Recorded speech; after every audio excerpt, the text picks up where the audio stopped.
Bueno, muy buenas tardes a todos. Estamos aquí desde la Fundación Equilibri, desde nuestra página, como todos los fines de semana. En esta oportunidad tenemos que desarrollar el conversatorio. ¿Por qué tememos a la asistencia psicológica? ¿No? Les damos la bienvenida a todos ustedes. Gracias por estar conectados con nosotros. Y bueno, más que todo, en esta oportunidad nosotros queremos hacer un poquito de énfasis en lo que es la salud mental, por qué nosotros por qué es necesario consultar a un psicólogo, también tratarnos la parte emocional, ¿no? Y en esta oportunidad nosotros tenemos a tres excelentes expertos en el tema. Tenemos presente en sala a nuestro doctor Roberto Flores. Él es psicólogo clínico, especialista en neurociencias clínicas y experimentales. Además, él nos va a compartir en su primera intervención también su trayectoria como docente, nos va a contar un poquito, ¿no? Tenemos también al licenciado Iván Salinas. Él también es psicólogo clínico, tiene una maestría en psicoterapia integrativa. Él también nos está acompañando esta tarde. Y como en todas nuestras transmisiones tenemos a nuestra querida Jimena Flores, nuestra licenciada psicóloga clínica también. Entonces, entre los tres vamos a tener como una interacción para que nos contesten algunas preguntas. Bienvenidos sean todos. Estimado doctor Roberto, no sé si quiere dar tal vez algunas palabras introductorias y presentarnos, díganos cómo le está, bueno, cuál es su predisposición para estar aquí con nosotros.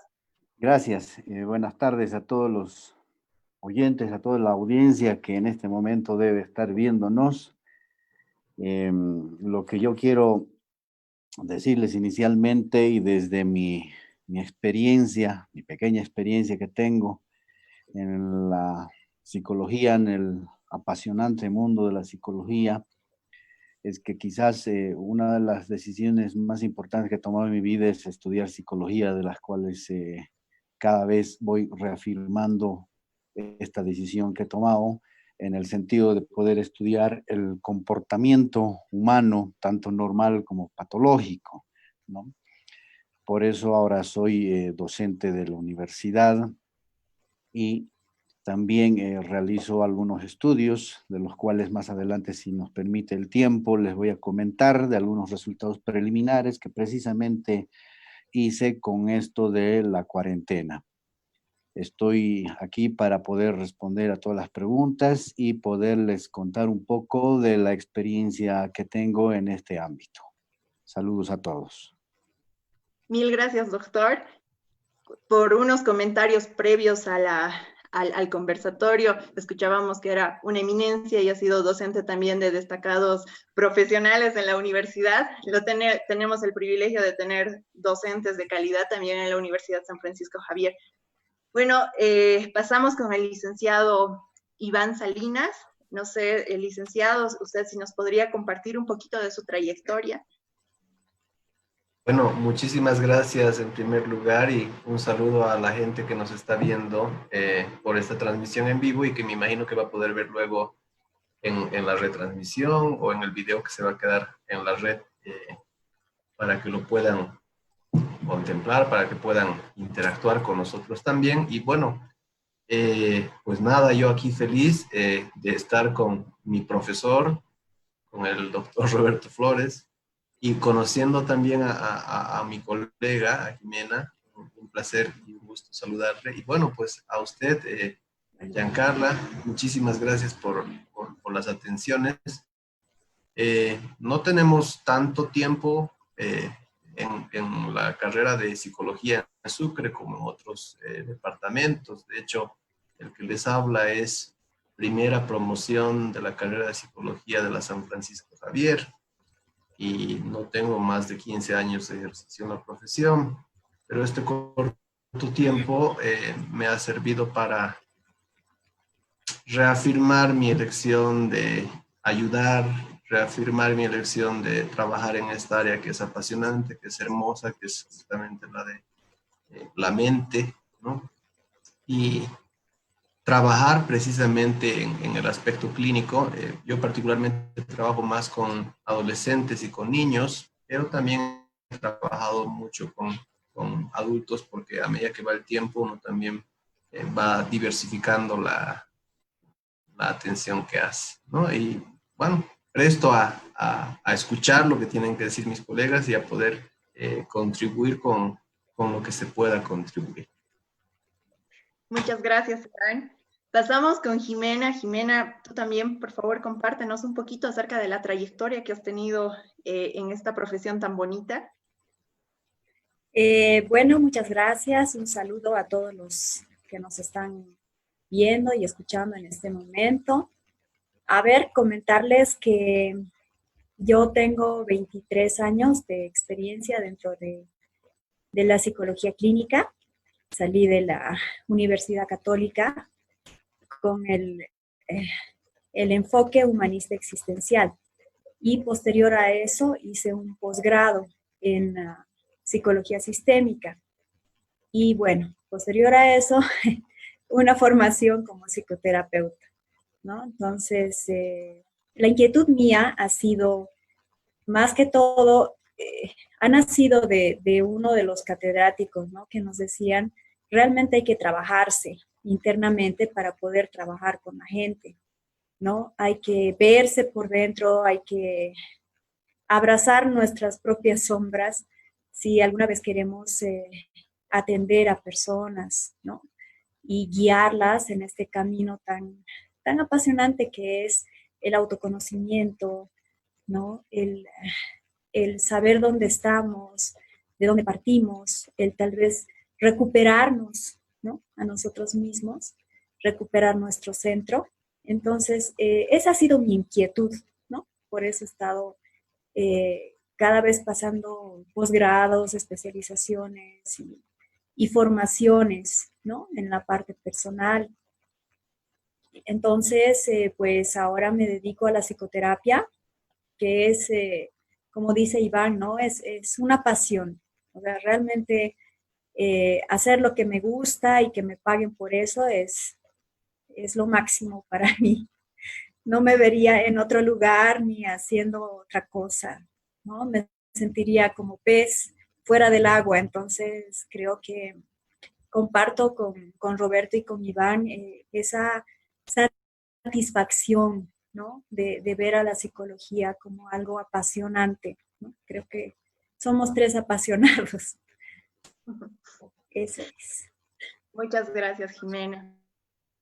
Bueno, tal vez, como todos ya saben, en la Fundación nosotros habíamos empezado el anterior mes una campaña que era una campaña psicoemocional, ¿no?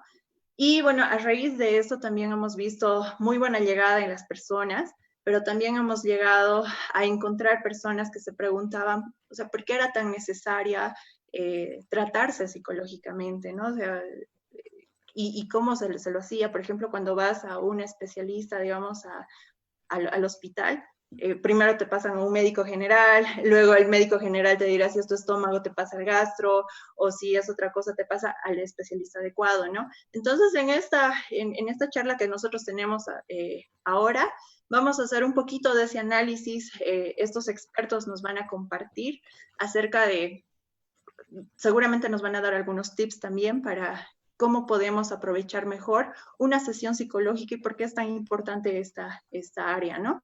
Entonces vamos a pasar a la primera pregunta que nosotros tenemos en el conversatorio y les voy a pedir a nuestros especialistas que nos puedan responder.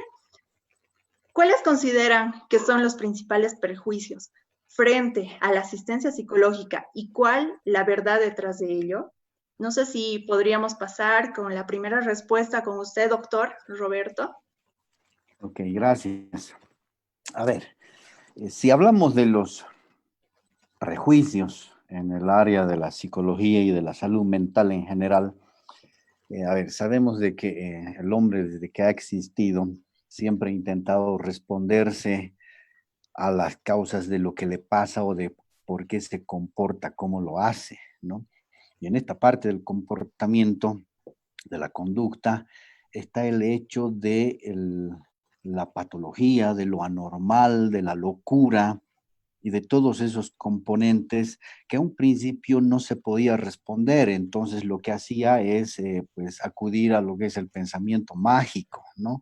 Es decir, si una persona tenía alguna locura, alguna patología o algo, pues respondía en el sentido de que pues los dioses lo quisieron así, ¿sí? Es parte del destino o cosas parecidas, ¿no? Pero conforme el hombre ha ido evolucionando, a medida también de que el hombre ha ido desarrollando más su cerebro, lo ha ido ejercitando mucho más y el cerebro se ha ido desarrollando también, ha empezado a tener respuestas de otro tipo que no eran estas del pensamiento mágico, en el sentido de que si hay una patología, hay un problema, tenía que haber alguna causa, ¿no? Entonces, esas causas que inicialmente eran de afuera, las han traído, las han llevado al ámbito de asumirlas como causas internas, causas mentales, ¿no? Y ahí ha venido la cuestión del mentalismo, el hecho de poder explicar a través de que algo en nuestra psique está funcionando mal o algo está ocurriendo. Más adelante, en la era del cerebro, ya sabemos de que estas causas es porque algo está pasando en nuestro cerebro, ya que el cerebro, como un órgano maestro que rige todo el comportamiento y de todo lo que nosotros somos y hacemos, va a ser el que va a determinar de por qué nos comportamos como lo hacemos, ¿no?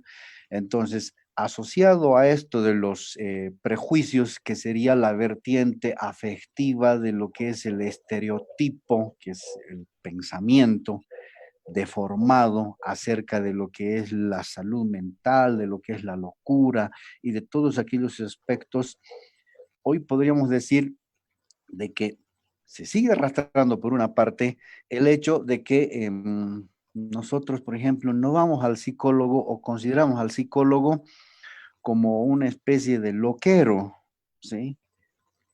En el pensum de la Universidad Católica, cuando yo estudiaba, había una materia que era psicología anormal, que ahora ya no se la lleva, ya tiene otro nombre la materia, ¿no? Pero ahí en esa materia, pues básicamente se enseñaba el comportamiento patológico de los individuos, ¿sí? Entonces, la cuestión esta de la enfermedad mental siempre estaba asociada al estigma que va a llevar, ¿sí? Y todas estas enfermedades raras de la cabeza, o como se las llamó a lo largo de todo el tiempo, han generado siempre este prejuicio de considerar a las personas que poseen estos problemas como personas raras, como personas que no forman parte de la sociedad, y entonces el comportamiento de las culturas de las sociedades que ha sido pues encerrarlos, llevarlos a un tercer patio. Aquí en Sucre, por ejemplo, es muy particular del tercer patio, ¿no? Las casas coloniales tenían siempre tres patios. El primer patio era el patio social, donde se hacían las recepciones sociales. El segundo patio era el patio íntimo, el patio familiar. Y en el tercer patio, pues estaban los locos, los animales, todas esas cosas que la gente ocultaba en el tiempo, ¿no? Entonces, la patología mental siempre ha sido algo que se ha ocultado, que se ha estigmatizado.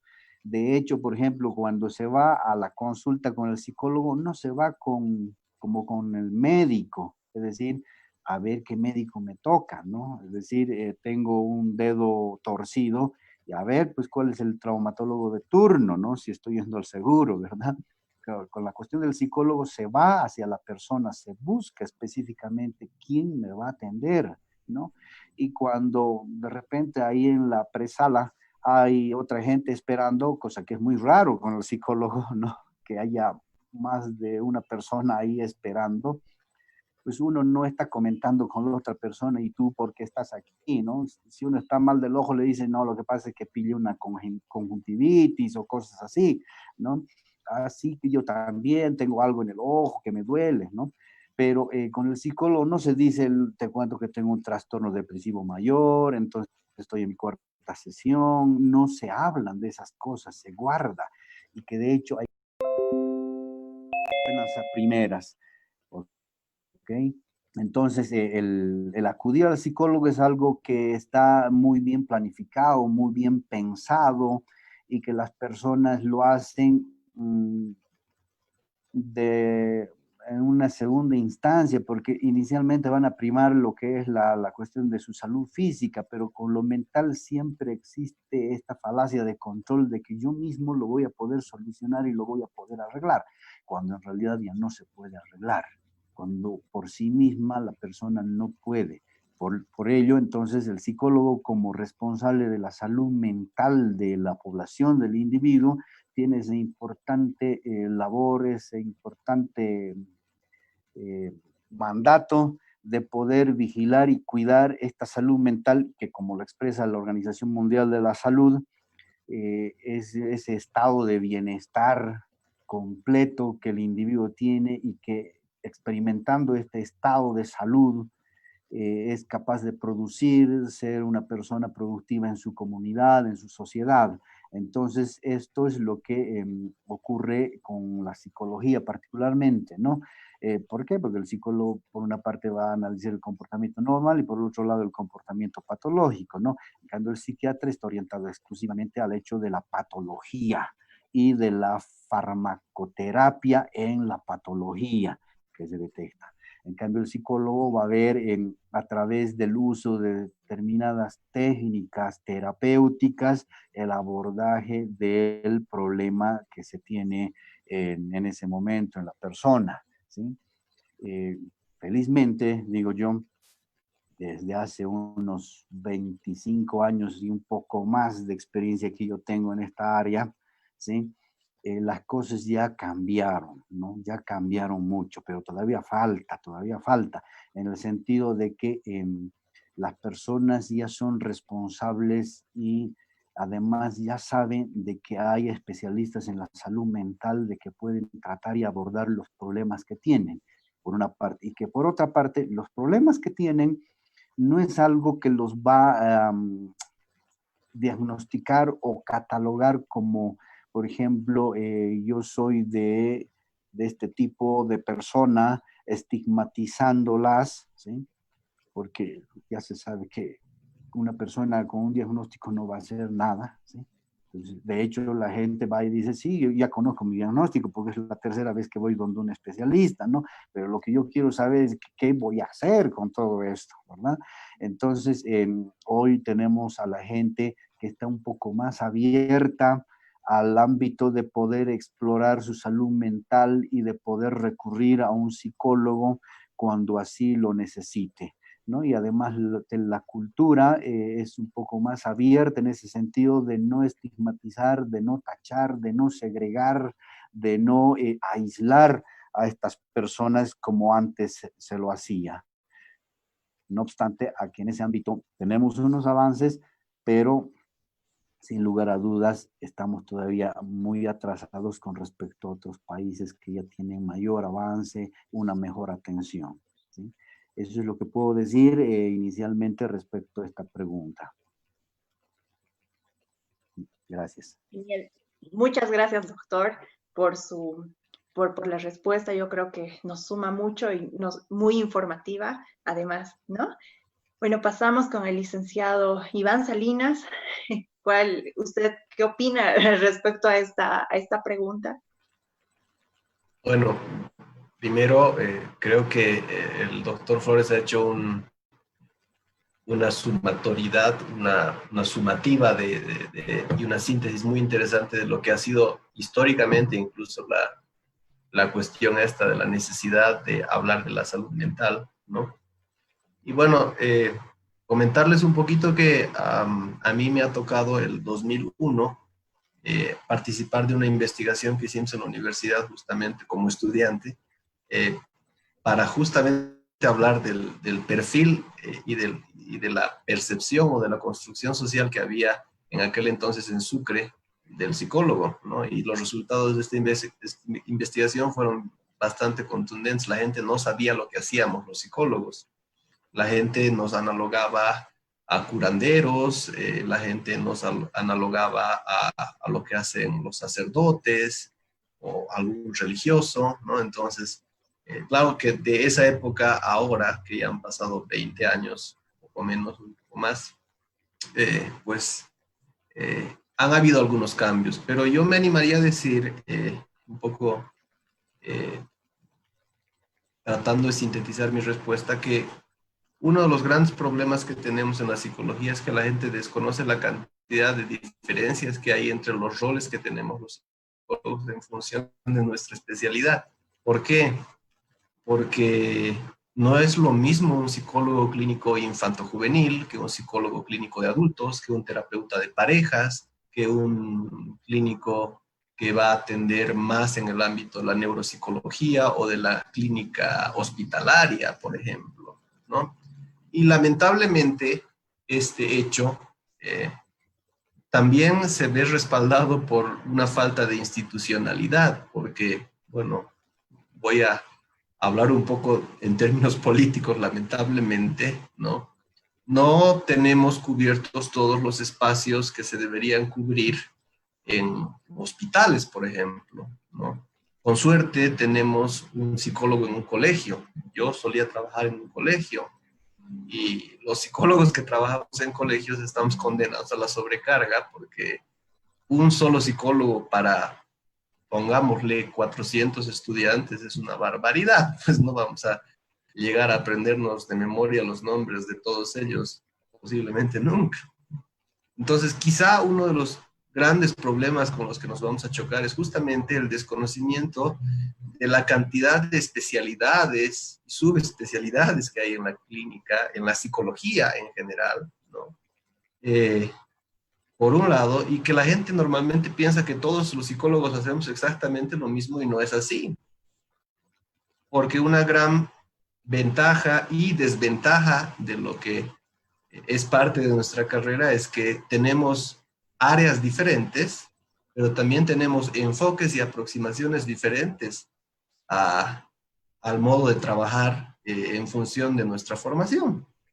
Y es un derecho de los consultantes, de la gente que consulta, y yo trato de hacer esto mucho con la gente que viene a consultar, es un derecho saber qué tipo de trabajo hace la persona con la que uno está consultando. Y la mayoría de la gente no tiene esto en su cabeza cuando consulta, ¿no? Entonces, de hecho, los psicólogos deberíamos intentar difundir este derecho, ¿no? Y en una primera sesión decirles a nuestros pacientes, bueno, sea que te quedes conmigo o que no te quedes conmigo, en un escenario en el que la persona pueda escoger con quién trabajar, ¿sí? Tú tienes el derecho como consultante, o usted tiene el derecho como consultante, de saber qué tipo de trabajo hace la persona con la que está consultando, ¿no? Posiblemente muchos de los que están en sus casas viéndonos han visto en la televisión a un psicólogo sentado detrás de un diván tomando notas con una persona echada mirando al techo, ¿no? Y esa no es la única ni es remotamente la mejor o la peor, no lo sé, ¿sí? Forma de hacer psicología, ¿sí? En realidad es solamente una de las formas de hacer psicología. Entonces, yo diría que para empezar, uno de los grandes problemas con los que nos vamos a chocar justamente a la hora de los prejuicios es que la gente no sabe la diversidad de especialidades y enfoques que hay para hacer psicología. Ahora, si tuviera que aterrizar ya en el campo de lo práctico, tendría que decir que en mi experiencia y en mi consulta, he visto que hay un tema de sesgos de género bien importante. ¿Por qué? Porque consultan más mujeres que hombres normalmente. ¿Y esto qué nos está diciendo? No sé si el doctor Flores y la licenciada Jimena están de acuerdo con lo que acabo de decir. En mi experiencia ha sido siempre así, ¿no? Siempre consultan más mujeres que hombres. De cada 10 pacientes que tengo, digamos, son 6 o 7 mujeres y 3 o 4 hombres. Y normalmente los hombres que van a consultar van porque como que les han obligado. Cada vez van porque de propia voluntad y con sus pies han decidido caminar hacia la consulta. Entonces hay un tema también de género y también hay un tema de edades, porque los adolescentes, por ejemplo, normalmente prefieren no ir al psicólogo, aunque esto está cambiando, ¿sí? Porque hay un tema de la adolescencia como vinculado a la necesidad de mayor privacidad. Entonces, cuando a un adolescente le dicen sus papás, necesitas ir al psicólogo, normalmente el adolescente dice, yo no quiero, no estoy loco, tú estás loco, ¿no? Pero esto es por un tema de edad también, ¿no? Y de hecho es parte de la tarea de los psicólogos precisamente generar algún tipo de estrategias para hacer que el adolescente se quede y se cuestione realmente si está tan bien como dice estar, porque no va a ser en todos los casos, pero la mayoría de las veces un papá o una mamá que está viendo que su hijo no se porta bien, pues por algo le va a sugerir una consulta psicológica, ¿no? Del otro lado, yo creo que aquí hay un tema que está muy vinculado con lo que decía el doctor, que la gente piensa que va a ir al psicólogo a que le digan que algo está mal, ¿no? Pero no necesariamente vamos a llegar a este tipo de conclusiones. Y si en algún momento se hace pertinente la realización de un diagnóstico, es decirle a una persona que, por ejemplo, tiene ansiedad o tiene depresión o tiene algún cuadro X, Y o Z, ¿sí? Eso no sirve de absolutamente nada si no está directamente vinculado con una intervención. En realidad, los diagnósticos a los psicólogos solamente nos sirven para que tengamos un lenguaje común. No nos sirven para ponerle una marca en la frente a la gente aquí, ¿no? Pero mucha gente, lamentablemente, se queda solamente con eso del psicólogo, ¿no? Y esa parte contribuye a generar más estereotipo y más rechazo frente a la posibilidad de una consulta, ¿no? Hay otros estereotipos con los que yo me he topado en mi práctica, que pues aquí me los he anotado por un tema de que mi memoria no es tan buena, ¿sí? Por ejemplo, hay muchos hombres que dicen, yo no creo en los psicólogos, ¿no? ¿Sí? Y también mujeres, pero en mi experiencia han sido más hombres. Esto es bien interesante, ¿sí? Y cuando hay problemas con el comportamiento de un hijo o una hija, muy frecuentemente yo he escuchado esto. Yo era igual cuando era niño y ahora estoy bien. Bueno, habrá que preguntarse qué tan bien está ahora, ¿no? Esa persona. Otro prejuicio es que el tiempo lo arregla todo. Y con adolescentes me ha tocado enfrentarme con este prejuicio que me encanta, que es el psicólogo es como un amigo que te cobra, ¿no? Y bueno, yo debo de decir algo muy puntual al respecto. Nuestro trabajo es profesional. Si llegamos a ser amigos, qué lindo, qué bien. Pero no es nuestra obligación ser amigos. Somos acompañantes terapéuticos, somos clínicos y muchas veces nos vamos a encargar de proveer algún tipo de respuesta que pueda generar algún cambio en la vida de las personas. Así que en general me animaría a decir que lo que podemos hacer los psicólogos con respecto a este tema de los prejuicios es justamente trabajar en educar a la gente, ¿no? Que creo que ya me estoy adelantando, pero un poco va por ahí lo que puedo aportar.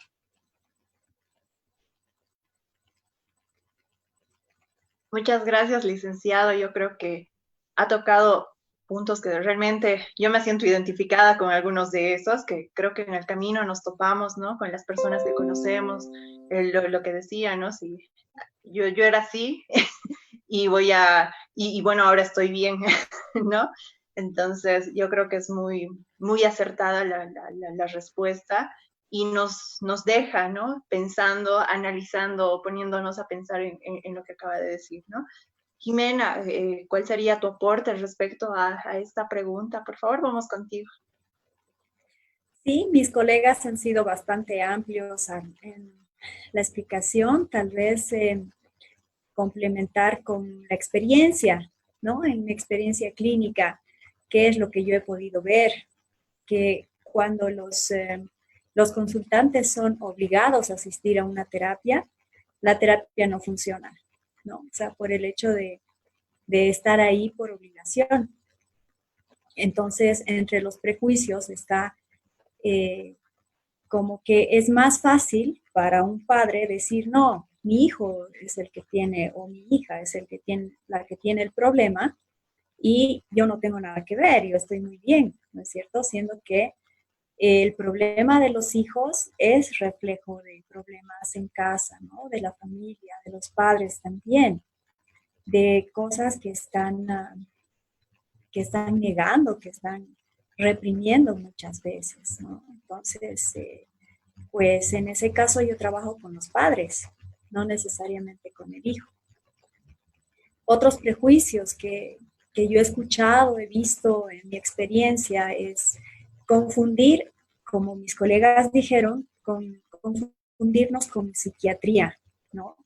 He recibido bastantes solicitudes de personas acá en Sucre que decían, bueno, yo solamente quiero que me cambie la receta, estoy tomando este ansiolítico, entonces quisiera que me dé una receta para seguir tomando, digamos, ¿no? Entonces, sí es cierto, ¿no? Que la gente necesita información, ¿no? Necesita saber que los psicólogos no trabajamos con terapias farmacológicas, ¿no? No recetamos medicamentos. ¿Por qué? Porque no somos médicos. Y los psiquiatras sí son médicos, ¿no? La psiquiatría es una especialidad de la medicina y la psicología es otro tipo de carrera, ¿no? Entonces, como Roberto e Iván mencionaban, ¿no? La psicología tiene muchas áreas y pues hay psicología empresarial, hay psicología educativa, hay psicología social, ¿no? Hay bastantes áreas de trabajo, ¿no? Para un psicólogo. Entonces, ¿qué otros prejuicios he escuchado? El temor, ¿no? A conocer cosas de ellos mismos que realmente les espanten conocer, ¿no? Es como si las personas vinieran a consulta y dijeran, no sé, estuvieran con heces, ¿no? En un mar de heces y solamente dijeran, bueno, no me haga olas, ¿no? No haga que me las coma, nada más, ¿no? No tienen la intención de crecer o de cambiar o de ser mejores personas, simplemente que no se les haga las suficientes olas, ¿no? Entonces, hay una variedad de consultantes que vienen con ideas equivocadas, ¿no? A veces vienen con que, bueno, resulta que mi esposo es el del problema, yo no, yo lo vengo a describir simplemente, ¿no? Entonces, hay que tomar muy en cuenta quién es el que consulta, ¿no? Quién es el consultante para determinar por dónde iría la solución. Otro temor que tiene la gente es que otra gente, o sea, que gente de su círculo, se entere que están yendo a un psicólogo o a un terapeuta, ¿no? Una de mis clientes me comentaba, a mí me han hecho bullying cuando se han enterado que yo asistía a terapia, ¿no? O sea, asombrados, que les decían que cómo vas a ir a un psicólogo, ¿acaso no puedes resolver tus problemas tú misma? Le decían, ¿no? Los psicólogos solamente atienden locos, entonces, ¿acaso tú estás loca? Y cosas así, ¿no? Entonces, nuestra sociedad es cierto que está desinformada, ¿no? Y que confunde las especialidades. He escuchado también que van a los psicólogos de los colegios y quieren recibir terapia, ¿no? Cuando los psicólogos educativos, los que trabajan en colegios, no hacen terapia, ¿no? Hacen otro tipo de trabajo. Entonces, hay mucha desinformación, ¿no? Por eso son los prejuicios. Entonces, pues eso es lo que puedo complementar, ¿no? Gracias, Jimena. Sí, sí, si nos sentamos a hablar de todos los prejuicios que tienen las personas, sin duda podríamos encontrar mil y un, ¿verdad? Por ejemplo, algo con lo que nos hemos visto en estas épocas es que como ya no podemos hacer algunas sesiones presenciales por el hecho de que hay mucha de esta tensión de que te puedes contagiar con el coronavirus y demás, entonces muchos de las sesiones psicológicas también se las están haciendo virtuales aquí en Sucre y a nivel Bolivia, ¿no? Y seguramente a nivel mundial también. Entonces las personas también salen con que no es lo mismo una sesión virtual que una sesión presencial, ¿no? Entonces eso también podría ser como que un prejuicio también de parte de las personas, ¿no? Bueno, pasando a lo que es nuestra segunda pregunta, nosotros tenemos, o sea, también queremos saber cuál es su perspectiva, qué es lo que ustedes piensan, ¿no? O qué recomendaciones podrían brindar para desarrollar una correcta salud mental. Doctor, vamos con usted, por favor. Gracias. A ver, un primer elemento es el hecho de que, por ejemplo, la cuestión de la salud mental no necesariamente va a ir enganchada o relacionada por recomendaciones para favorecer la salud mental, ¿no? La salud mental tiene que ver con un estilo de vida que tienen las personas, el cómo tú vives, el bienestar que tienes, conforme a la definición de la OMS, ¿no? Ese estado de bienestar, de estar bien la mayor parte del tiempo, ¿no? Y cuando hay un quebrantamiento a ese continuo, que es el estar bien, pues sobreviene la enfermedad, la patología, o lo que se quiera llamar, ¿ok? Entonces, cuando hablamos de ese estilo de bienestar, nos estamos refiriendo a muchos elementos que tienen que ver con el comportamiento apropiado, si vale el término, el comportamiento que tiene que entrar en un parámetro, en un ámbito de ser el mejor, el que te va a proporcionar ese estado de felicidad, que va a hacer que tu cerebro pues esté inundado constantemente de dopamina y de todos esos elementos, ¿no? A ver, haciendo un poco la relación con las recomendaciones que, por ejemplo, ahora los psicólogos de la APA, de otras asociaciones están haciendo con esto de la cuarentena que estamos viviendo por la cuestión de la pandemia, ¿sí? Sabemos que hoy vivimos un estado de fatiga de cuarentena, donde hay ya aspectos conductuales y emocionales en los emocionales, especialmente emociones negativas relacionadas también con el miedo, a la cuestión esta de enfermarse con el coronavirus. Los aspectos conductuales van por la cuestión esta de la negación constante de hacer caso a las recomendaciones sanitarias, como que buena parte de la población está bajando la guardia en la cuestión de los cuidados de bioseguridad, por ejemplo, ahora, ¿no? Porque dice, si no me he contagiado hasta ahora, eso que no he sido tan cumplidor con las normas, no creo que me pase ahora nada, ¿verdad? Y empiezan a visitar a familiares, una cosa, otra cosa, y la negación a la obediencia con de la cuarentena, ¿no? Los psicólogos en este sentido, para tener una salud equilibrando con la salud mental, han hecho recomendaciones que tienen que ver con ámbitos bien básicos, muy básicos y fundamentales. Por ejemplo, uno, comer bien, ¿sí? Hay que comer bien, ¿sí? Rico, ¿ya? Pero no hay que comer mal. Dos, dormir bien, ¿ok? Más en los niños, ¿sí? Va más pegado esto a los niños, de que tienen que tener buenos periodos de dormir bien. El otro elemento está relacionado con el hecho de desarrollar determinadas rutinas a nivel familiar, ¿sí? Para que tu vida no sea monótona, ¿sí? Que tengas un aporte a los aspectos que tienes que vivir en la familia. Eso implica poder, por ejemplo, tener actividades familiares organizadas, jugar con la familia, porque no hay que olvidarse que hay un elemento importante de que nos está generando esto de la cuarentena, es el hecho de que estamos perdiendo estimulación cognitiva. Entonces el cerebro está cambiando con esto del aislamiento.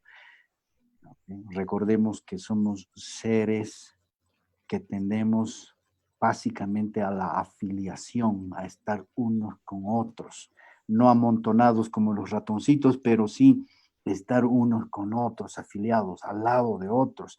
Y la principal recomendación de la cuarentena es el estar aislado, ¿no? Guardar distancia social. Entonces eso cambia nuestro cerebro. Entonces, lo compensatorio es el hecho de desarrollar actividades creativas, actividades familiares, rutinas, ¿sí? Un hábito se aprende entre 21 a 28 días, el cerebro necesita ese tiempo para aprender nuevos hábitos, para cambiar un estilo de vida necesita por lo menos unos 3 meses el cerebro, ¿sí? Para cambiar un estilo de vida diferente, ¿ya? Después el otro elemento está relacionado con el hecho de seguir manteniendo contacto con familiares, con amigos, ¿okay? Y por supuesto que tenemos que seguir cumpliendo las normas de bioseguridad para resguardarnos de esto. Ahora, de estas recomendaciones, obviamente se las lleva a la vida cotidiana en el sentido de que lo que estamos haciendo ahora con nuestras familias en el aislamiento, lo tengamos que hacer en nuestra vida más adelante de forma cotidiana. Cuando algún día salgamos de la cuarentena, sabemos que no vamos a salir a un mundo como lo es. El aprendizaje se puede compensar, se puede trabajar. Los papás ahora están cumpliendo una buena parte de la labor de maestros de los hijos ahí en la casa, ¿no? Y en este aspecto quiero hacer un especial énfasis haciendo una cuestión de género que Iván hace un momento hablaba, refiriéndose a la cuestión de los prejuicios. Esto de la cuarentena ha chocado muchísimo más a las mujeres que a los hombres, ¿sí? En el último estudio que hemos hecho entre los meses de mayo y junio, ¿sí? Con 2 de mis asistentes, Paula y Laura, en las conclusiones y en los análisis de datos preliminares que hemos tenido en los 3 componentes, ansiedad, depresión y estrés, la ansiedad, la depresión y el estrés es mucho más marcado en las mujeres y en las mujeres que tienen a cargo a niños fundamentalmente, porque a esto se le suma la cuestión esta de la carga doméstica, porque no había sido lo mismo el teletrabajo en un hombre, donde está en su estudio, encerrado, chocho, feliz, tranquilo, de 8 a 2 y de 2 a 6, y no es lo mismo el teletrabajo con la mujer, que tiene que estar también con la computadora, en Zoom o en cualquier plataforma, pero ahí está el niño fregándole, que le dice que le ayude con las tareas, que están las labores domésticas, esa sobrecarga, que una cosa, que otra cosa, y que la mujer lo tiene que resolver, porque el hombre no lo resuelve a nivel doméstico, ¿no? Entonces, la salud mental también va por ese ámbito, en el sentido de que si los hombres se comprometerían, se involucrarían más en las labores domésticas, las mujeres estuviesen mejor de lo que están ahora, con la cuestión esta de el involucrarse. Alguna vez me preguntaron o me dijeron, yo ayudo en mi casa. Es decir, tú no estás ayudando, tú te estás involucrando en las labores de crianza de los hijos. Eso no es ayuda, no es un favor extra que estás haciendo, ¿no?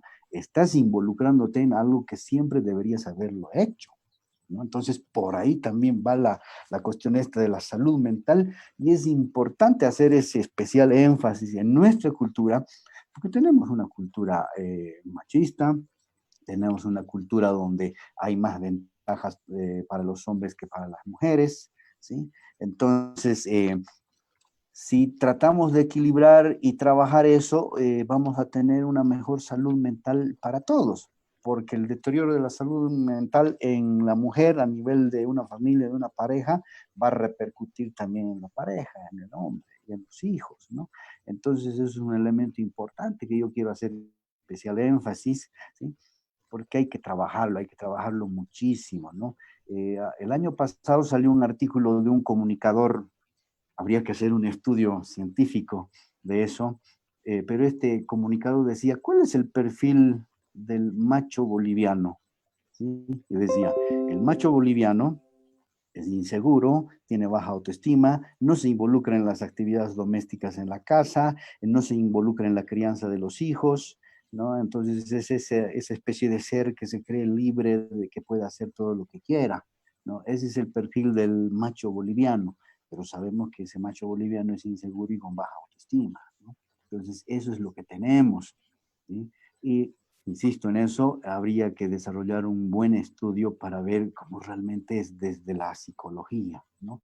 Y eso es, por ejemplo, lo que yo planteo constantemente a mis estudiantes. Esa sería una muy bonita tesis, ¿no? Construir un inventario, una escala que mida eso, agregar algunas variables y ver cómo resulta eso aplicado a una muestra en la población, ¿verdad? ¿Okay? Entonces, yo considero que por eso hay que ir en el ámbito del construir una buena salud mental, porque eso no depende de una que otra sugerencia o consejo que se haga. Eso es educación, ¿no? La educación de un hijo empieza, como en algún momento leí, empieza 20 años con la educación de los padres, ¿no? Antes de que tengan al hijo. Entonces, en ese sentido, yo creo que va el aporte de mi experiencia en el ámbito de la salud mental. Gracias, doctor. Muy exquisita la respuesta que nos ha dado. Pasamos con el licenciado Iván Salinas, por favor. Muchísimas gracias, Giancarla. Bueno, creo que el doctor ha dicho muchas cosas y no creo que pueda abundar más en lo que él ha dicho.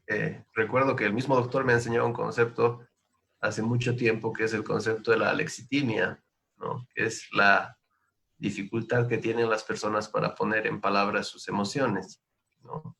Mucha gente va a los hospitales con los brazos paralizados, o con el ojito titilando y no sabe por qué, o con dolores gástricos, que cuando el médico les revisa, les dice, no, lo que usted tiene es estrés y se acabó, ¿no? Pero lamentablemente muchas veces a ese médico le falta decirle, usted tiene estrés, que no sabe ponerlo en palabras y no sabe regularlo, no sabe gestionar sus emociones. Y de hecho yo iría por ese lado, ¿no? La Organización Mundial de la Salud, como bien lo ha dicho el doctor Flores, plantea que la salud es un estado ideal de completo bienestar. Sin embargo, también en ese estado ideal de completo bienestar se pueden lidiar con las tensiones normales y naturales de la vida, lo que no significa que estar gozando de salud mental sea no tener problemas para nada. Eso es una quimera y es una fantasía irracional, ¿no? De hecho, cuando nos toca vivir problemas, una muestra de salud mental es que sepamos gestionar dificultades, ¿no? Gestionar esas dificultades puede consistir en llorar, si tengo que llorar, puede consistir en hablarle a un amigo, si tengo que hablarle a un amigo o a una amiga, pero también puede consistir en reconocer mi vulnerabilidad y decir, vaya, he estado haciendo muchos intentos y no han sido suficientes, así que tal vez sea buena idea consultar. En ese sentido, curiosamente, la consulta con un psicólogo o una psicóloga o un clínico o una clínica va a ser pues precisamente una muestra de excelente salud mental, contraria a este prejuicio absurdo e incoherente que dicta que solamente los locos van a visitar a un psicólogo, ¿no? Dicho esto, en realidad hay que enfocarle a la gente una cosa bien sencilla y un prejuicio con el que, bueno, yo me he topado mucho y que me lo he guardado justamente para este momento, que es este prejuicio que tiene que ver con la idea de que la tristeza o la ansiedad o el reconocer que uno no está bien es una muestra de debilidad, ¿ya?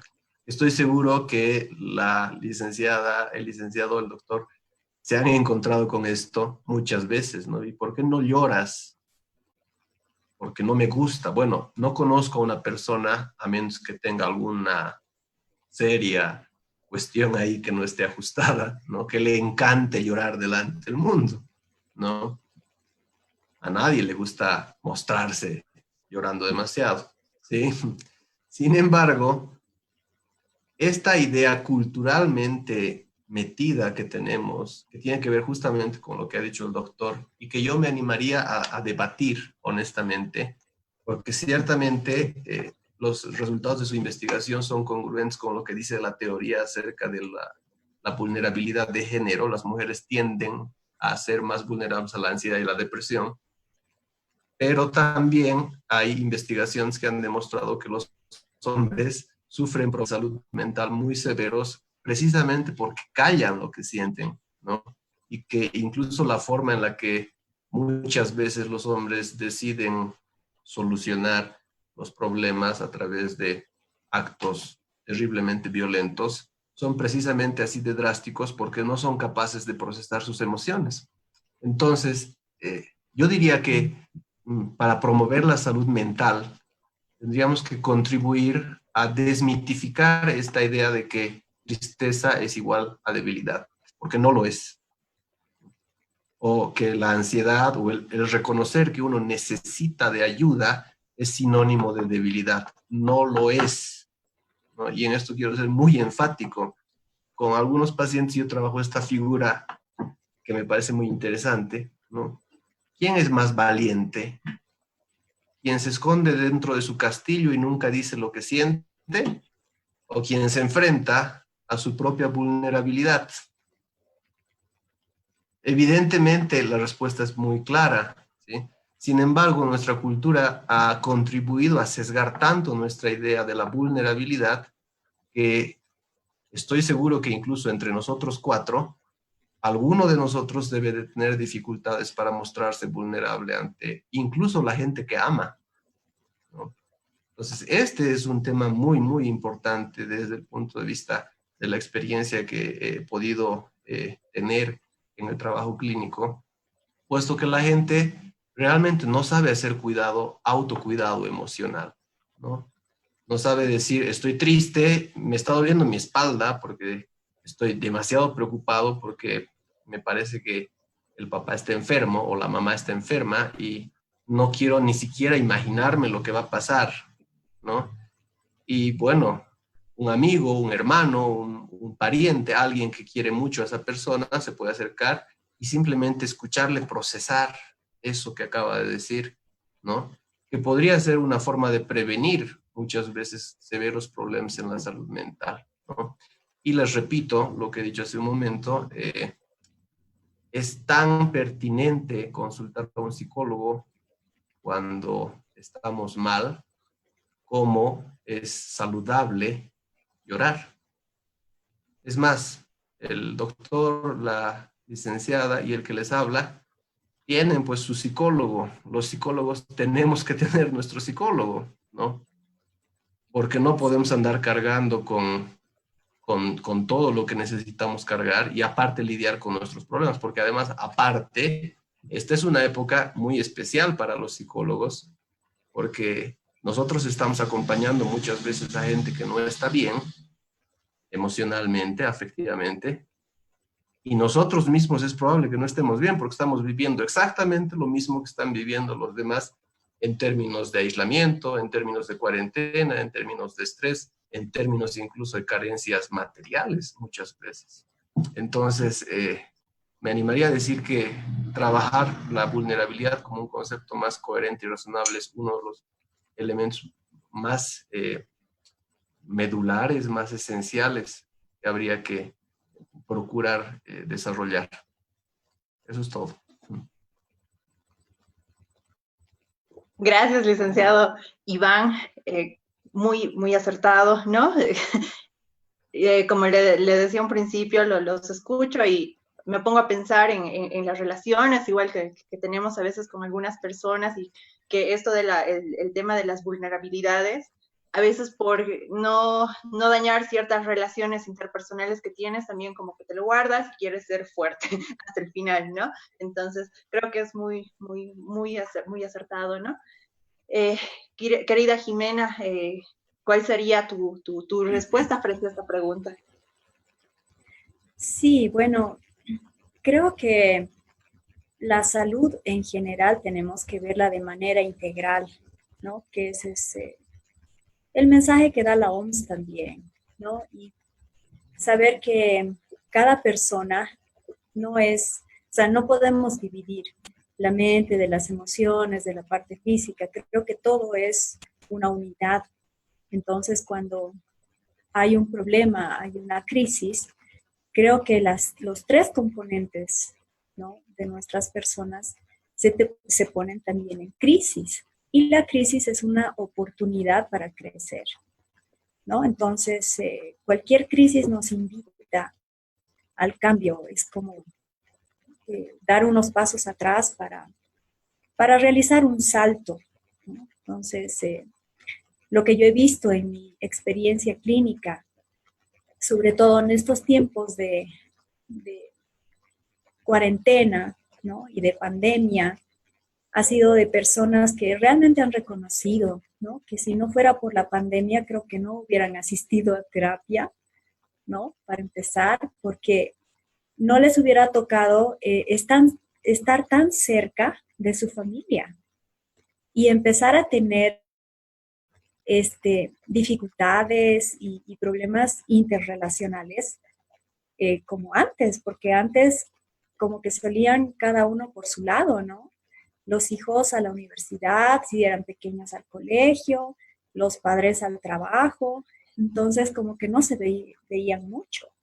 Y con el avance de la tecnología, como que entró de moda el estar todos con el celular, ¿no? Incluso se ven familias que almuerzan juntos, pero revisando su celular cada uno, y ya no tienen la posibilidad de entablar una conversación entre ellos y realmente comunicarse. Entonces creo que han entrado en crisis nuestras maneras de relacionarnos con los demás, ¿no? Y eso es una oportunidad para crecer. Las enfermedades psicosomáticas, por ejemplo, ¿no?, nos dan la oportunidad de conocer qué están pasando en mis emociones para que yo esté somatizando de esta manera, ¿no? Hay casos de, pues, como Iván decía, ¿no?, no solamente un tic nervioso, sino psoriasis y muchas dolencias, ¿no?, como alergias que antes no se veían. Entonces, con las malas noticias en la televisión, radio y medios de comunicación, pues que se ha estado viendo mucha depresión, mucha soledad, familias que han sido divididas, aisladas, ¿no? Y como decía Roberto, o sea, el aislamiento es una enfermedad en sí misma, ¿no?, porque somos seres sociales y necesitamos afecto. Eh, Ustedes no saben qué tan sanador puede ser. Yo creo que sí saben. Un abrazo, ¿no? Un abrazo de la familia, un poder realmente abrazarse. Y creo que esta pandemia nos está enseñando eso, nos está mostrando nuestros valores que habíamos estado olvidando, ¿no? La importancia de un te quiero, de un te amo, y que ahora solamente se puede dar a través de la distancia, ¿no? Vía video, ¿no? Videos, conferencias. Familias enteras que no pueden ver a sus padres, por ejemplo, porque viven en otra casa, o no pueden ver a sus hijos, no pueden ver a sus nietos. Entonces, comenzar a valorar la cercanía del otro, ¿no? El extrañar incluso las discusiones en familia, ¿no? O los desacuerdos. Entonces, creo que la salud no solamente es mental, ¿no? Es salud emocional, es salud física. Creo que nuestras emociones y nuestra mente influyen directamente en cómo estamos en salud, ¿no? Cómo está nuestro sistema inmunológico, por ejemplo, ¿no? Hay personas que mueren por depresión y por la depresión baja su sistema inmunológico y se enferman. ¿No? Hay personas que mueren por miedo, mueren de miedo, les da pánico. Y se ha hecho experimentos realmente con el pánico eh, en casos simulados, ¿no? Y se ha visto que las personas se mueren, así tal cual. Simulan que el corazón se acelera demasiado y realmente nuestra mente es formidable para mandar mensajes al cuerpo, ¿no? Todo lo que pensamos lo creamos en nuestro cuerpo. Entonces, si estamos convencidos de que tenemos una arritmia, por ejemplo, ¿no? Y que esto es grave y que me puedo morir en este momento, entonces mi respiración se va a acelerar mucho más y posiblemente esté en un estado grave de salud, ¿no? Dentro de poco tiempo. Es como yo estoy entendiendo o significando lo que me está dando mi cuerpo, ¿no? Las señales que me está dando. Entonces, creo que tenemos que mirar tal vez la oportunidad en todo lo que está pasando, ¿no? La oportunidad para el cambio, la oportunidad para crecer, para acercarnos a nosotros mismos, el no poner el amor afuera, sino ponerlo adentro primero, ¿no? El diferenciar la soledad de la solitariedad, ¿no? Ahora podemos estar solitarios, pero podemos trabajar en ser nuestra verdadera y real compañía, ¿no? Yo he escuchado algún autor que decía, cuando te aburres, ¿no? En soledad, es que no estás en buena compañía, ¿no? Entonces, empecemos a ser nuestros verdaderos acompañantes, que somos los que nos vamos a acompañar durante toda nuestra vida, ¿no? Puede que el resto de las personas nos acompañe un trecho, como estar en un tren y se tengan que bajar en algún momento, pero nosotros mismos estamos ahí, ¿no? Para acompañarnos. Entonces creo que la salud integral forma parte de eso, ¿no? De, como decía Iván también, de aprender a manejar nuestras emociones en lugar de dejar que las emociones nos manejen a nosotros, ¿no? Y perder el control. Entonces, me parece que es una oportunidad, ¿no? Para repensar nuestras relaciones y producir cambios que realmente fortalezcan nuestros valores humanos, ¿no? Por ejemplo, el cuestionarse acerca del machismo, ¿no? Cuando las mamás enseñan machismo a sus hijos, digamos, ¿no? Entonces, creo que el machismo nos involucra a toda la familia, ¿no? Tanto mujeres como varones, ya sea como causa-efecto o como algo que estamos cargando generación tras generación. Entonces, nos invita a repensar las cosas, ¿por qué no llevar el 50% de la carga, digamos, en las actividades de la casa, ¿no? Entonces, yo he visto bastantes parejas hoy en día que los hombres se han cuestionado y han dicho, realmente es muy difícil hacerse cargo sola de la casa. Y ellos se han puesto a retomar, ¿no? A retomar el compartir en pareja, porque de eso se trata, de que ambos puedan atender a los hijos, de que ambos estén presentes ahí, ¿no? Para ellos, de que ambos puedan realizar las actividades de la casa, ¿no? He visto parejas que, por ejemplo, los esposos se han hecho hasta chefs, ¿no? y ahora cocinan pues comidas deliciosas que antes no sabían ni freír, qué sé yo, un huevo, ¿no? Entonces, creo que en la terapia he podido ver esos cambios, ¿no? Personas que reconocen que si no hubiera sido por la pandemia, creo que no hubieran cambiado sus vidas, ¿no? Entonces, la crisis nos invita a crecer. Eso. Gracias Jimena por tu aporte. Bueno, agradecer a todas las personas que nos están viendo por las redes sociales y bueno, invitarles, ¿no? Si alguno, mira, aprovechando que estamos con expertos, con estos tres psicólogos que cada uno tiene su forma de expresarnos, de abordar las preguntas y las problemáticas que nosotros estamos viendo aquí. Entonces, les invitamos a que puedan ponernos también sus preguntitas en los comentarios de Facebook y con gusto nosotros les pasamos a nuestros expertos por aquí, ¿no? Vamos con la última pregunta que nosotros habíamos tenido. Y bueno, nosotros dentro de la fundación, lo que nosotros hacemos es desarrollar proyectos sociales que están orientados a apoyar a los jóvenes, ¿no? Y nuestro enfoque y nuestro público meta siempre han sido los jóvenes.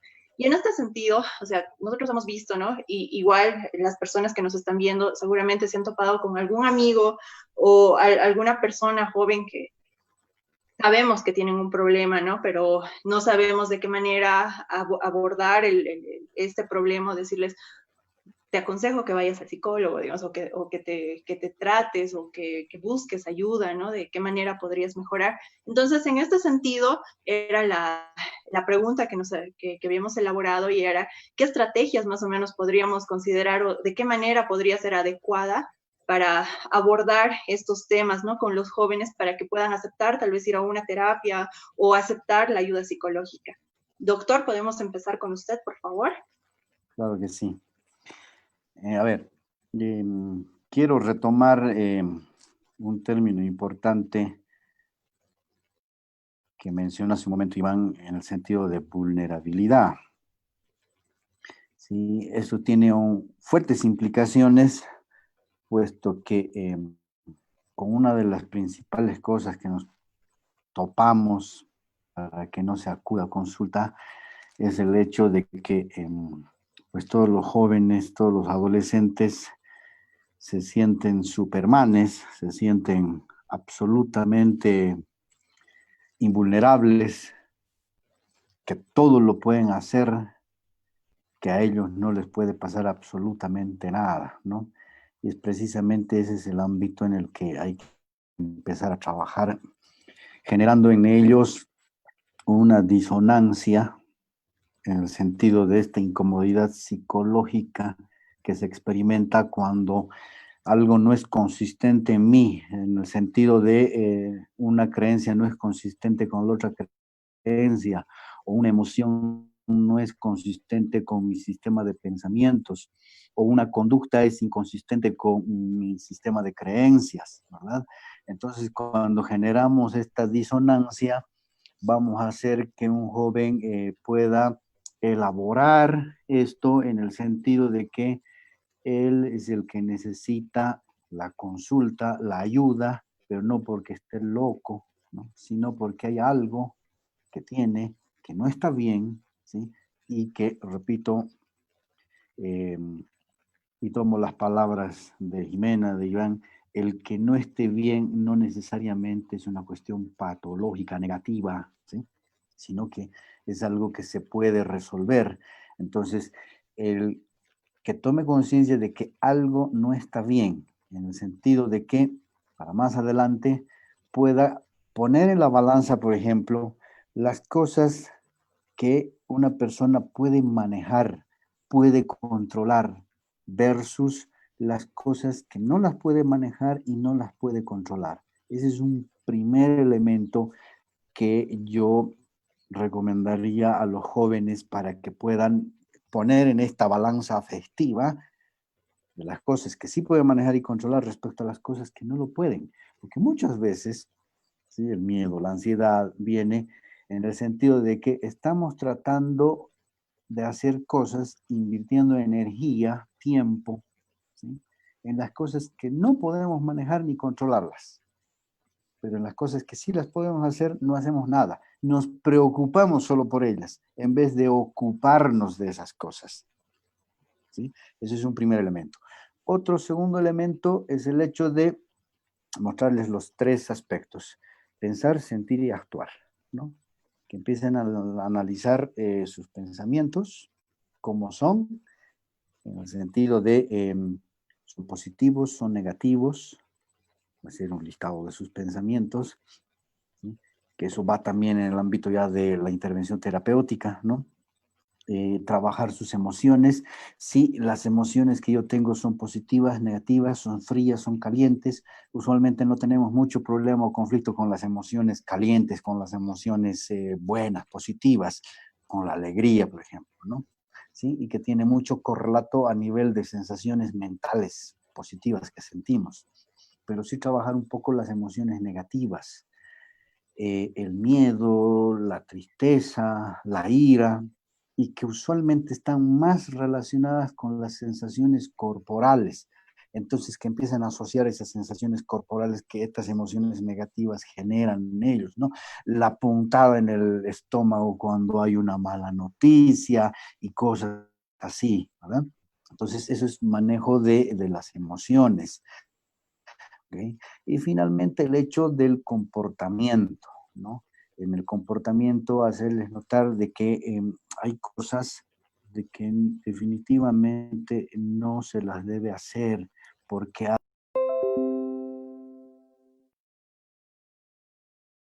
trabajar con las cosas que uno no las puede ni manejar ni controlar y ocuparse de las cosas que sí uno puede hacer en su círculo inmediato, en su familia y en su círculo extendido de amigos, compañeros, etcétera, etcétera.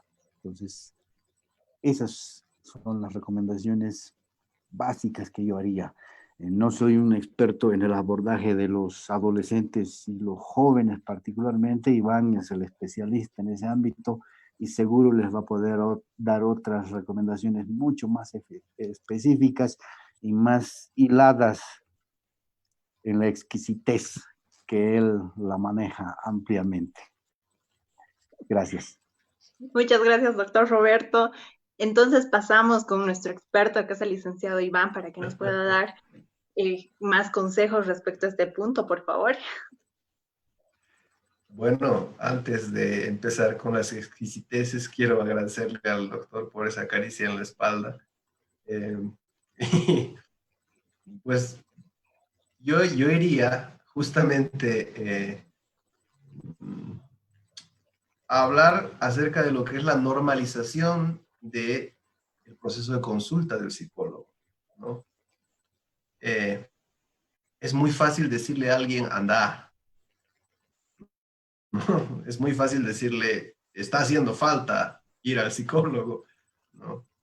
Pero probablemente una estrategia que funcione muy bien con adolescentes y con gente joven es hablar desde la experiencia y hablar desde la asertividad. Vale decir, yo no puedo recomendar algo que no he probado, entonces sería bueno que pruebe ir al psicólogo. Sería bueno que desde esa experiencia también pueda dar la recomendación, ¿no? Sería bueno que aprendamos a no querer salir por la puerta trasera de la consulta del psicólogo, sino que aprendamos a poder decir con asertividad, sí, como Roberto hace un momento lo ha dicho, como el doctor Flores hace un momento lo ha dicho, ¿sí? Poder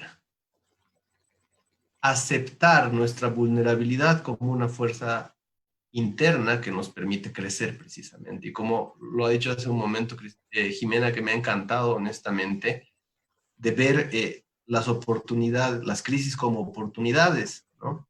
Y en ese sentido normalizar esta idea de ir al psicólogo. Ojo, no hacerla un cliché, porque también últimamente están apareciendo esas tendencias. De hecho, las redes sociales están generando eso, un cliché también de ir al psicólogo, ¿no? Pero sí poder asumir la alternativa de ir a un psicólogo, a una psicóloga, a una consulta, ¿sí? Como algo válido y también como algo recomendable, insisto, desde la asertividad. La verdad es que en Latinoamérica tenemos un tema con la asertividad. No nos resulta fácil ser asertivos y decir las cosas de frente, ¿sí? La gente, cuando alguien es asertivo, muchas veces lo puede tomar de mala manera, ¿no? Pero a veces ser asertivo es ser mejor amigo y poder decirle a alguien que queremos mucho, ¿sabes qué? Veo que te está pasando esto. A mí me ha pasado algo parecido alguna vez y he consultado. ¿Por qué no te animas a consultar? ¿No? Y preguntarle a esa persona si realmente es feliz con el modo en el que está viviendo. ¿Por qué? Porque muchas veces podemos vivir en automático años de años y como lo que ha dicho la licenciada Jimena Flores hace un momento. Bueno, acabo de darme cuenta de que estoy entre flores. Que pues muchas veces podemos estar viviendo sin darnos cuenta de que no estamos bien. Y es porque nadie se ha acercado a confrontarnos y a decirnos abierta y sinceramente, oye, ¿no crees que podría cambiar esto en tu vida? ¿O qué cosa te podría hacer más feliz? ¿No? Entonces, considero que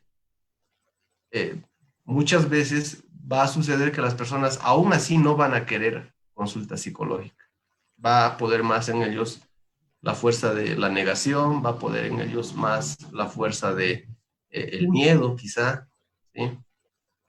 Y en ese sentido también es bueno que los que estamos recomendando seamos congruentes y no nos convirtamos en rescatadores codependientes de la persona que tiene un problema, porque muchas veces entramos en ese ciclo y eso es problemático, porque sin darnos cuenta podemos estar perpetuando una actitud nada positiva en alguien a través de este rol del amigo incondicional que siempre va a aceptar, que siempre va a dar la mano cuando el otro está mal. Y la verdad es que eso también puede hacer muchísimo daño. Y necesitamos aprender a reconocer también cuando es un buen momento de decir, yo he intentado ayudarte y hasta aquí llegué. Eso. Bueno, yo opino que la mejor propaganda es la recomendación, ¿no? Para los estudiantes universitarios, digamos, que han vivido una experiencia de terapia y que puedan decir, ¿no? Conmigo ha funcionado, me siento mejor, ¿no? Lo que pasa es que hay muchas creencias en nuestra sociedad y a veces normalizamos la violencia, normalizamos los malos tratos, por ejemplo, en pareja, normalizamos el consumir alcohol, ¿no? O sea, cuando vienen a mi consulta y me dicen que tienen ese problema, o sea, es normal para ellos, no, pero es solamente un fin de semana, digamos, ¿no? Me pierdo 3 días, pero nada más, digamos, ¿no? Entonces, normalizan el estar mal, ¿no? O sea, eh, no sienten la necesidad de cambio porque, bueno, pues todo el mundo lo hace, ¿no? O sea, creo que la alarma interna puede ser hasta dónde, ¿no? Una evaluación personal de decir, aquí y ahora he avanzado hasta acá, ¿no?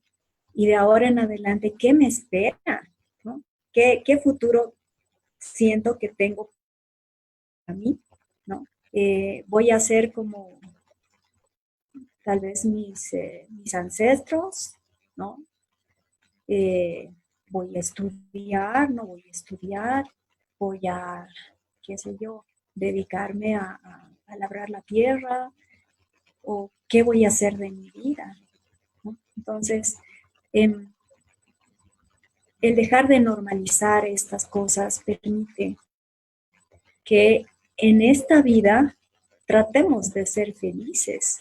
O sea, hay mucha gente que me dice, pero ser feliz, así, o sea, lo ven muy, muy utópico, ¿no? Ese momento, porque están tan acostumbrados al maltrato, están acostumbrados a la violencia, a la irritabilidad, a el menosprecio, a la descalificación, que es como que no ven una salida hacia el vivir, digamos, de manera asertivamente armoniosa, ¿no?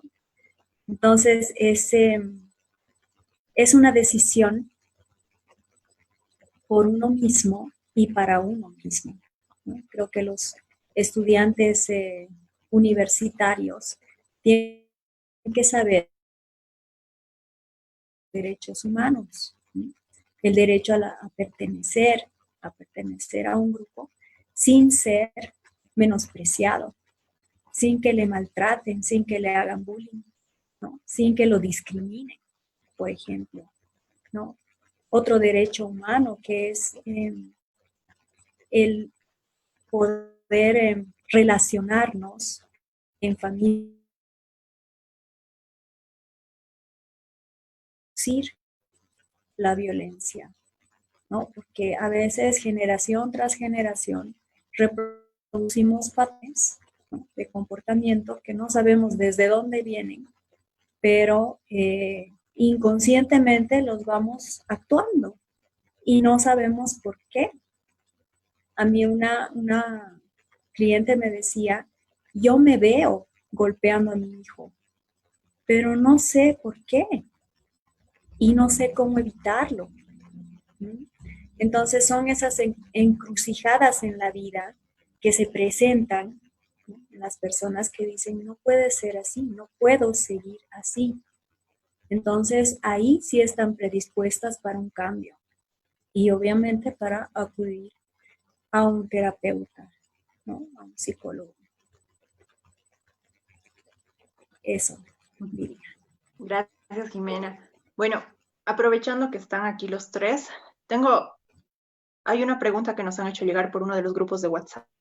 Y bueno, nos decían, ¿no? O sea, ahora sí, o sea, reconozco que tengo un problema, sé que algo no anda bien conmigo, pero ¿cómo puedo, o sea, por dónde empiezo, ¿no? O sea, ¿dónde voy? ¿Dónde puedo recurrir? ¿Cómo sé o sea, cuál de los especialistas psicólogos es el adecuado para mí? ¿Por dónde tengo que empezar? Entonces, no sé si con esta pregunta dejo a quien quiera responderla tal vez.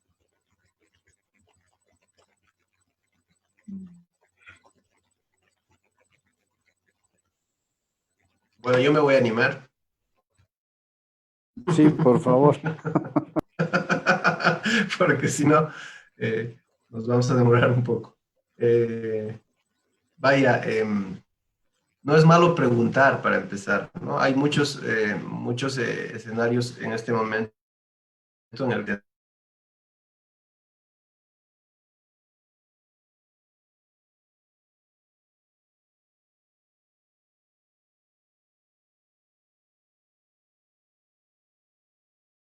podemos ir al psicopedagógico. Existen organizaciones como la suya que pues presta este tipo de servicios, ¿no? Y bueno, también estamos quienes hacemos la consulta particular, ¿no? A quienes hacemos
un poco qué está pasando, de una manera muy breve, por supuesto, y preguntando si es la persona apropiada. ¿Por qué? Porque nosotros como profesionales estamos en la obligación de decir no es mi área, si es que no es la que yo manejo, y de referirle justamente a alguien que pueda hacerlo. Entonces, de hecho, se trata simplemente de ser asertivos y de animarse a preguntar. Así es. A ver, yo les diré dos cosas respecto a mi experiencia. Una, particularmente va en la misma línea que acá el licenciado Iván decía, en el hecho de que hay instituciones que tienen una consulta externa de psicología, ¿no? Llámese psiquiátrico, psicopedagógico, llámese la fundación que ustedes tienen, alguna otra ONG o alguna otra institución, que las hay bastantes y que tienen ese servicio de psicología, por una parte, ¿no? Por otra parte, también hay entes profesionales, ¿no? Llámese Colegio de Psicólogos, que alguna vez me preguntaron si ahí tenían alguna base de datos. Yo les he proporcionado el número de algún colegiado, que es de la directiva del Colegio de Psicólogos, para que puedan pues llamar y que les puedan orientar en este sentido, ¿no? O también llamar a la universidad, a la carrera de psicología, aunque por este tiempo, pues, si llaman, nadie va a atender porque no están trabajando, ¿sí? Y en el tercer elemento es el hecho de que muchas veces la gente pasando por la calle de mi consultorio, han visto ahí el letrero y mi número, y me han llamado, ¿no? Me han llamado y me han dicho o comentado brevemente lo que quieren o lo que tienen o cómo podrían hacer, y yo les he dado las indicaciones necesarias. En el caso de que fuera, por ejemplo, algo que yo manejo, trato, ¿sí? Les he dicho y que yo puedo atenderles, o en caso contrario de que, por ejemplo, es alguna patología o algún problema de los cuales yo no soy experto o no me siento experto en ello, he recomendado a las personas que tengo contacto y que bien podrían hacerlo, ¿no? Hace unos 2 días atrás me enviaron un mensaje para atender a una persona con cáncer, ¿no? Entonces yo no tengo idea de la psico-oncología, entonces he derivado a una persona que sí sabe de ello, ¿no? Porque mal haría en atender algo que yo no sé o no domino. Y en eso hay que ser perfectamente honestos, en reconocer las cosas que están más allá de nuestro ámbito de la especialidad que tenemos. Pero lo importante, como dice Iván, es animarse, llamar, es decir, nunca se les ha cerrado la llamada por consultar o por preguntar o averiguar qué se podría hacer. Y eso es algo que, por ejemplo, nos diferencia del médico, ¿no? Porque el médico directamente te da con la secretaria, ¿no? Si quiere consulta, anótese, ¿sí? Pero no lo va a orientar más, ¿no? Porque ahí mantienen un poco más de distancia. Entonces nosotros escuchamos un poco, a veces demasiado, ¿sí? Pero tratamos de orientar a la gente que necesita esta ayuda, ¿no? Y particularmente ahora, por la cuestión esta de la cuarentena, hay mucha gente llamando, pidiendo orientación sobre lo que están pasando, y lo que están pasando más es ansiedades, depresiones, estrés. Entonces uno da no la terapia psicológica, sino un poco de asesoría o de recomendación gratuita por unos minutos de qué es lo que debería hacer como medidas urgentes para resolver o abordar eso, ¿no? Para abordar más que resolver, ¿no? Que si no lo hace, pues ya sin acudir a un especialista. Gracias. Bien, por mi parte, en esta época estamos supeditados, digamos, a las redes sociales. ¿no? Entonces me parece el medio más idóneo para poder buscar alguna terapeuta o un psicólogo de acuerdo al problema que se tenga. Y sí es bien importante, ¿no? Hacer las referencias correspondientes y poder portarnos éticamente, ¿no? Porque esa es la ética de todo profesional, el decir, yo no soy un todólogo, ¿no?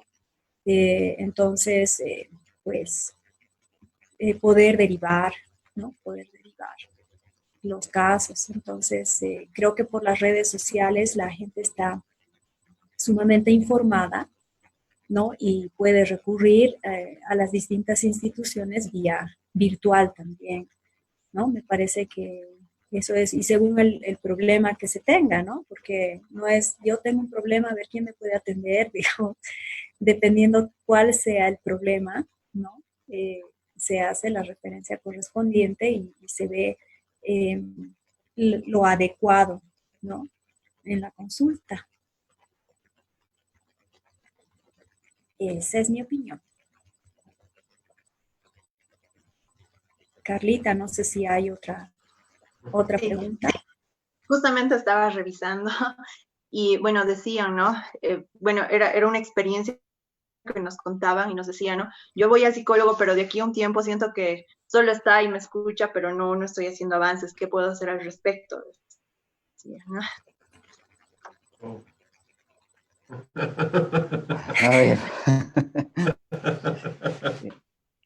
hay varios elementos ahí, ¿no?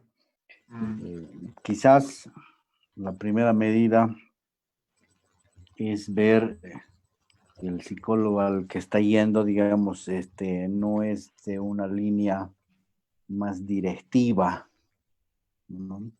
Ok. Quizás esta persona está buscando una persona, un psicólogo, un especialista más directivo, que le dé los lineamientos mucho más concretos, que le dé con mayor precisión las técnicas terapéuticas y el encuadre concreto de cómo, de qué forma y de qué manera lo van a trabajar, más que escucharlo pasivamente, ¿no? Sin entrar al ámbito de las distintas disciplinas, ¿sí? De qué es lo que puedan hacer o no, sino en el ámbito de que sea más directivo, un poco más incisivo, quizá necesita eso, ¿no? Entonces, bueno, sería consultar con otra persona, ¿sí? Para que le pueda orientar en ese sentido, que puede ser más incisivo, más directivo, que le pueda ayudar de otra forma, más que estar solamente escuchando de una forma pasiva, ¿verdad? Quizá necesite eso, ¿no? Pero yo recomendaría de que pues llame, ¿sí? Que se ponga en contacto con otra persona o con personas que le puedan recomendar de otros especialistas que tengan otra dirección terapéutica, ¿no? Mucho más dinámica, mucho más activa, mucho más directiva que el solo hecho de escuchar y pues dar el ok respecto a lo que está diciendo, ¿verdad? No sé, mis colegas, ¿qué otra cosa más podrían recomendar? Yo quisiera, perdón, Jimena, Sí, creo que sigue, me adelanto, pero sí, muy sigue, Iván. brevemente, ¿no? La construcción de los objetivos terapéuticos, es decir, a dónde queremos llegar en un proceso de trabajo psicológico, es una apuesta mutua. No tiene que depender solamente de la persona que está consultando ni del terapeuta que está trabajando. Y en ese sentido, de nuevo, la asertividad es algo muy importante, porque si yo no siento que estoy avanzando y que estoy logrando lo que yo deseo lograr con mi consulta psicológica, es probable que la persona con la que estoy trabajando no necesariamente sea la persona ideal. Pero ojo, es bueno comunicarlo, es bueno decir, yo no me siento conforme por esto, por esto, por esto. Tal vez haya que recapitular qué estamos buscando, porque muchas veces, y en esto coincido con lo que dice el doctor Flores, ¿no? muchas veces hay psicoterapeutas que son muy directivos y que tienen muy clara la dirección que quieren abordar y no necesariamente lo consultan demasiado con el paciente. Y eso tiene que ver justamente con la dinámica y con el método de trabajo que tiene ese psicólogo en particular o esa psicóloga en particular. Por eso es tan bueno y tan necesario que a la hora de empezar un proceso de trabajo, nosotros sepamos qué tipo de trabajo hace el psicólogo o la psicóloga con la que vamos a trabajar, con qué método trabaja, cuáles son. No vamos a entrar en detalles exquisitos, pero sí por lo menos saber hacia dónde vamos a querer apuntar, si quieren, en términos del modo de trabajo. ¿Por qué? Porque pues los psicólogos somos seres humanos y podemos hacer cosas diferentes a las que quiere nuestra persona que nos está consultando, y no hay un psicólogo para todos los casos, porque eso sería aspirar a ser no sé qué cosa, ¿no? Entonces, es bueno comunicar eso y es bueno que haya una fluida comunicación entre el psicólogo y la persona que está consultando. Yo diría que por ahí es una buena respuesta. Sí, también habría que tomar en cuenta que en la primera sesión ya se genera un marco terapéutico, ¿no? Donde realmente el terapeuta tiene que saber, ¿no? Exactamente cuáles son las expectativas del consultante, ¿no? O sea, no me imagino a una persona que solamente escuche, o tal vez el consultante no se siente escuchado, no podría adivinar, digamos, ¿no? Cómo está este consultante, pero me parece que ya en una primera sesión, la persona que va a consultar sabe exactamente si es este terapeuta el que está buscando o busca un terapeuta de otro tipo. O sea, realmente hay maneras de proceder, pues es caso por caso, ¿no? Los casos no se pueden generalizar y tampoco, como dice Iván, ¿no? Tampoco estamos en la potestad de atender todos los casos y por eso hay esa variedad, precisamente. O sea, creo que la riqueza de la psicología es esa, que como cada persona es un mundo, cada caso es único, entonces hay una variedad de corrientes y hay una variedad de tratamientos, ¿no? Y de intervenciones, tanto psicológicas como psicoterapéuticas, que pues pueden venir muy bien, ¿no? A una persona y no tan bien a otra. Entonces, a esa persona que no se siente tan bien, me parece que en una primera sesión ya se daría cuenta de eso, ¿no? No y lo pondría eh, de manera clara, ¿no? O sea, hay personas que, pues, que buscan más dirección, hay otras personas que buscan más escucha, hay otras personas que buscan tareas, en fin, no sé, hay una variedad, ¿no? De profesionales también habemos una variedad y en distintas corrientes y en distintas ramas y en distintas áreas, ¿no? Hay psicología del trabajo también, hay psicología laboral, entonces creo que hay psicólogos que trabajan con los abogados, hay psicología legal, hay psicología forense, entonces realmente la psicología tiene esa riqueza de poder atender todos los casos en toda especialidad, ¿no? Entonces, como que las personas no están con falta de apoyo de un buen profesional, ¿no? Solamente hay que ver cómo se está planteando la relación en inicio, y eso se ve en la primera sesión, ¿no? Es como definir, ¿no? Es un definir en la relación terapéutica. Muchas gracias a los tres por respondernos estas dudas que se generan, ¿no? en las personas que quieren tomar ese paso de analizarse, de buscar ayuda, y a veces no se sabe por dónde empezar, ¿no? Y luego en el camino aparecen más dudas y a veces no se dan estos espacios para poder absolverlas, consultar si realmente es así, si me está pasando lo mismo a mí que a las otras personas, ¿no?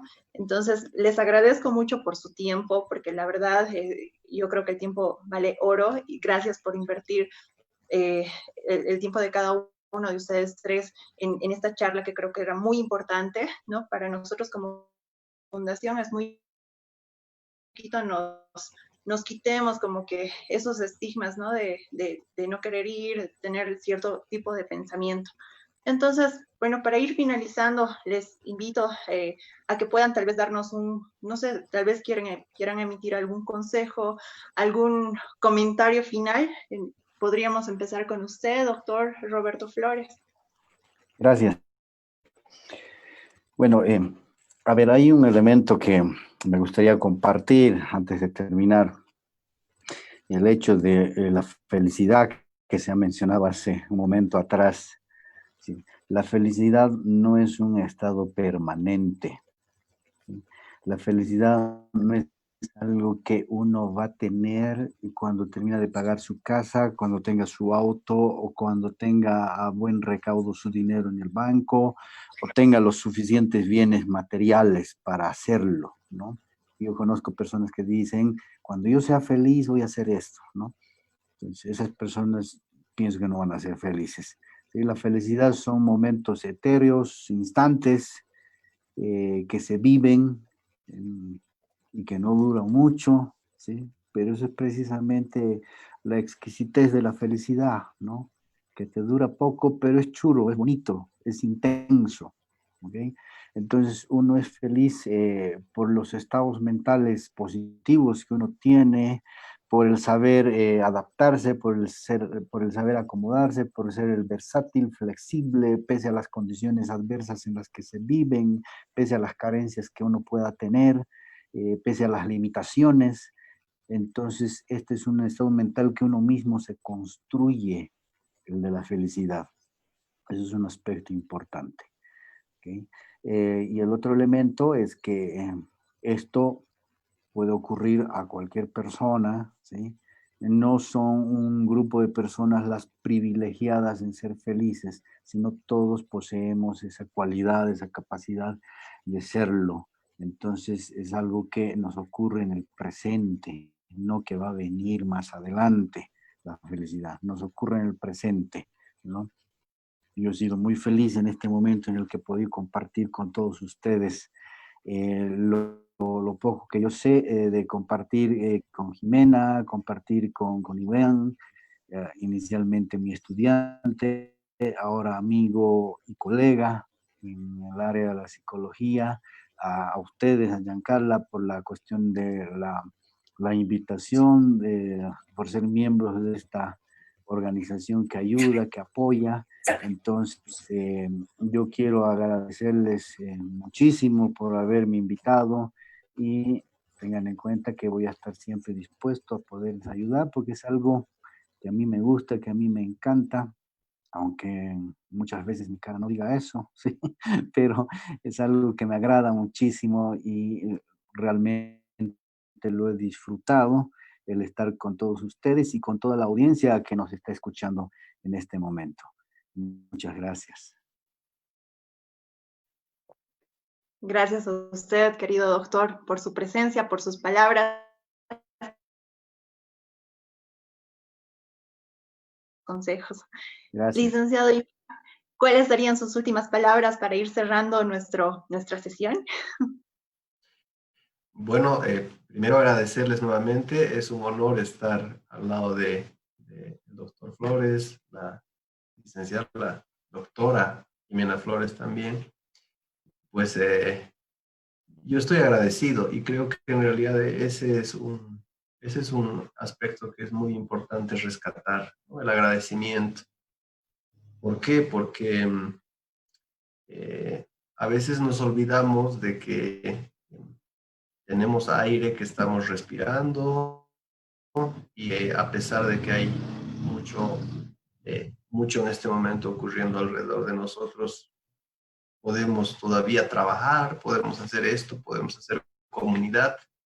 Y bueno, yo quiero agradecerles a las personas que me han consultado alguna vez, porque no nos quedamos en este asunto para siempre. Muchas veces esto dura un poquito más, depende. Pero el sentimiento de agradecimiento creo que tendría que ser mutuo, en el sentido de que como psicólogos, nosotros que atendemos, pues aprendemos un montón de la gente que viene con nosotros. Yo particularmente quiero agradecerles a las personas que han consultado conmigo alguna vez y a las que vendrán, ¿no? ¿Por qué? Porque sus problemas constituyen una forma de sentido de vida para mí. Y la verdad es que es un aprendizaje constante. Entonces, agradecerles a ustedes y bueno, pues invitar a la gente que quiere preguntar, que pregunte.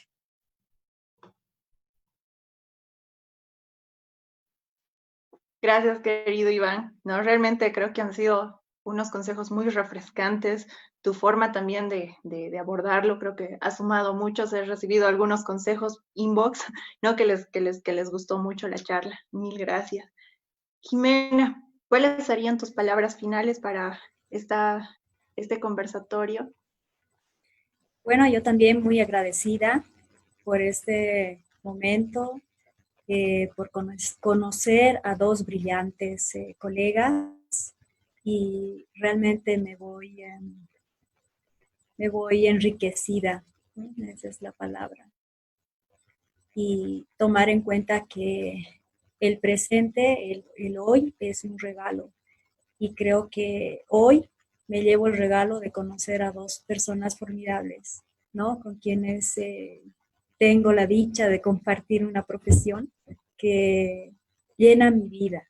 Realmente no haría ninguna otra cosa. Entonces, pues, muy agradecida, ¿no? Por la oportunidad. Gracias, Jimena. Muchas gracias a las personas que nos están viendo. Gracias a nuestros 3 invitados de esta noche.